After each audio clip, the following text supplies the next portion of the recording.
It's 1974. A 74-year-old man in a white suit walks into a Hublin-owned KFC restaurant. He orders the gravy. He tastes it, and then he throws the plate on the floor. The gravy. His gravy, the one he'd spent decades perfecting, has been replaced with what he calls wallpaper paste. It's a sludge that can be made in minutes instead of hours. It costs a fraction of what his original recipe cost, and it tastes like nothing. The manager stares at him in horror. Other customers turn to look. This man is Harland David Sanders. He's been dead for 11 years in the eyes of corporate America. They bought his name in 1964 for $2 million, and they've been slowly erasing him ever since. But he won't stay dead. He's about to sue the company that bears his name for $122 million. And he's going to do it because he watched them destroy the thing he created. This is the story of Colonel Sanders, not the friendly grandfather in the commercials, but the man behind the image, a man driven by obsession, rage, and an inability to accept that the world doesn't work the way he thinks it should. Harland David Sanders is born on September 9, 1890, in Henryville, Indiana. His childhood is chaos. His father dies when he's 6. His mother remarries. The family moves. He's constantly displaced, constantly struggling. By 1906, at 16 years old, he lies about his age and enlists in the U.S. Army. He serves in Cuba as a teamster. When he comes home, he's seen the world. He's tasted possibility. He's also developed an obsession with control that will define his entire life. Over the next 2 decades, Sanders tries everything: a ferryboat company that fails, an acetylene lamp manufacturing business that fails, a law career that ends after he physically attacks his own client in a courtroom and has to be pulled away by bailiffs. The pattern is consistent. He commits to something, he becomes obsessed with perfecting it, and when it doesn't work, or when someone contradicts him, he explodes.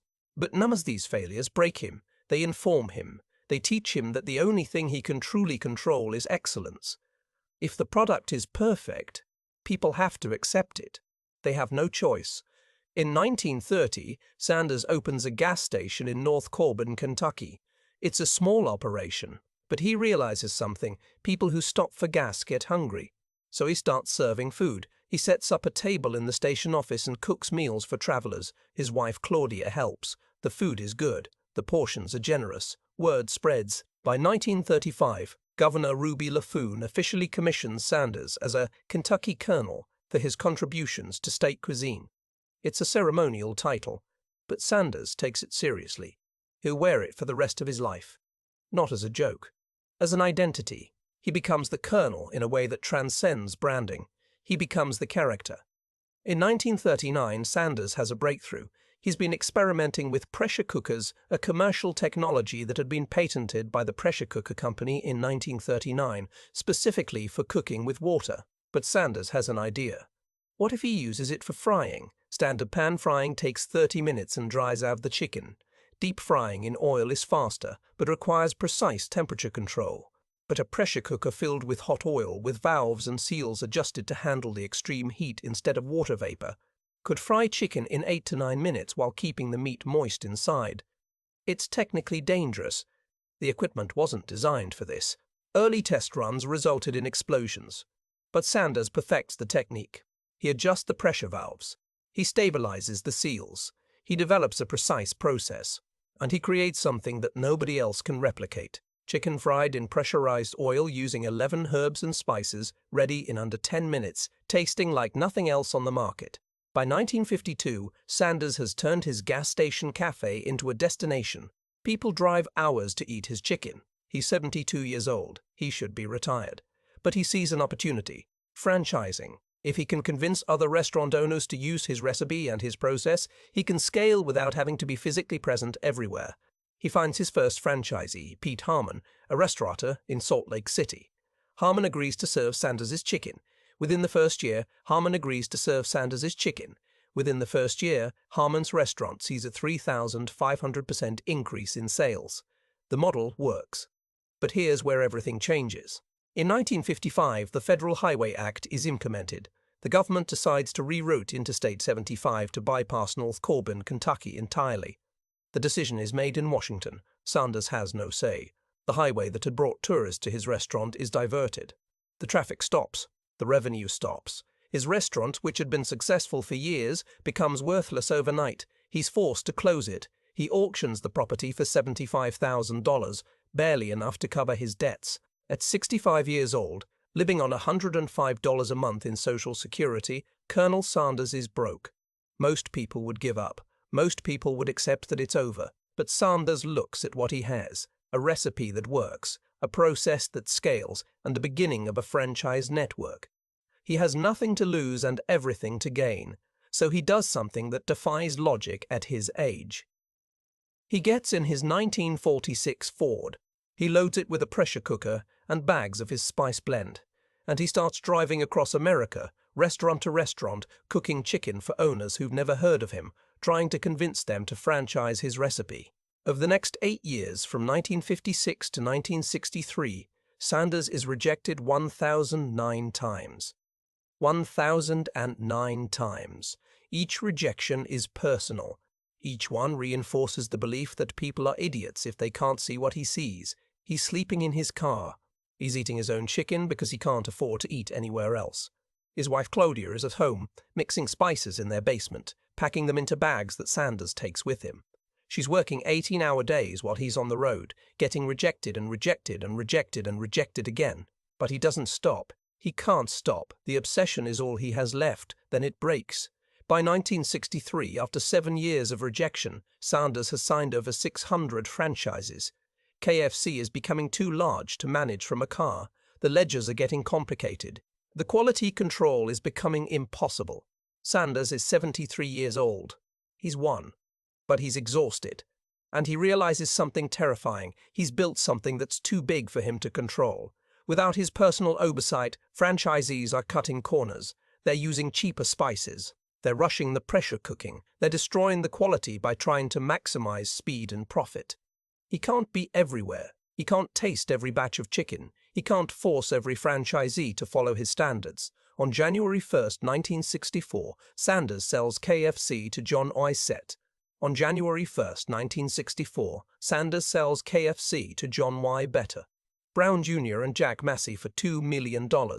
His lawyer warned him he was undervaluing it, but Sanders didn't care about the money. He cared about getting it off his plate. He cared about passing it to someone who could manage it. He wanted the legacy to continue, even if it meant giving up control. He signs the papers. He stays on as a figurehead with a $40,000 annual salary for quality control and brand ambassador work. But he's not actually in control anymore, and that's when his real nightmare begins. By 1971, 7 years later, Hyblin Inc. buys KFC from Brown and Massey for $285 million. Sanders watches the valuation skyrocket. If he'd held on, if he'd kept control, he would have been worth vastly more. But that's not what destroys him. What destroys him is what Hyblin does to the product. The new owners look at Sanders' complicated gravy recipe, the one that requires a roof made from chicken crackling, stock, and careful timing, and they see inefficiency. They replace it with a sludge that can be prepared in minutes. The new owners look at Sanders' pressure frying process and see labor costs. They try to speed it up further. The quality deteriorates, and Sanders, now 74 years old, watches the thing he created. The thing that took him 8 years and 1,009 rejections to build gets systematically dismantled by people who don't understand that quality is the entire point. He tries to tell them. He visits restaurants. He tastes the food.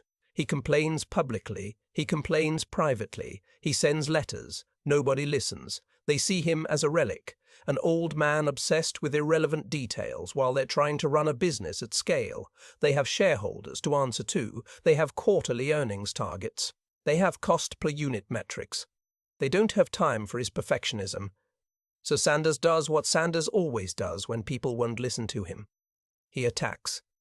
In 1974, he sues Hyblin for $122 million. The lawsuit alleges defamation and misuse of his image. He's suing the company that owns his own brand.